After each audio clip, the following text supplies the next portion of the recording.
আর কিয়ামতের মাঠে বহু নেকি ফ্রি ফ্রি পাওয়া যাবে। এটা কি জানেন? কিয়ামত অনেক নেকি বিনামূল্যে ফ্রি ফ্রি আসবে আমলনামায়। কেন আসবে বলি হাদিসটা। নবী সাল্লাল্লাহু আলাইহি ওয়াসাল্লাম বলেছেন, তোমরা কি জানো সবচেয়ে বড় মিসকিনকে, দরিদ্র মানুষকে, মিসকিনকে? সাহাবীরা বলছেন, আমরা তো মনে করি যার সম্পদ কম সেই মিসকিন। নবীজি বলছেন, না, প্রকৃত মিসকিন সে ব্যক্তি নয়। প্রকৃত মিসকিন সে ব্যক্তি যে কিয়ামতের মাঠে উঠবে উহুদ পাহাড়ের সমান নেকি নিয়ে উঠবে। উহুদ পাহাড় দেখেছেন তো? বিশাল পাহাড়। উহুদ পাহাড়ের সমান নেকি নিয়ে উঠবে।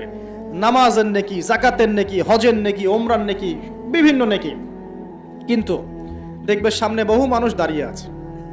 কেন দাঁড়িয়ে আছে? কারো কাছ থেকে টাকা নিয়েছে, টাকা শোধ করে নাই, কাউকে গালি দিয়েছে, কাউকে অন্যায়ভাবে অপবাদ দিয়েছে, কাউকে আঘাত করেছে, কারো উপর জুলুম করেছে ইত্যাদি। বিভিন্ন রকম মানুষের সাথে জড়িত পাপ ছিল, ঠিক আছে? কারো গীবত করেছে, কাউকে তহমত দিয়েছে ইত্যাদি। এখন আল্লাহ পাক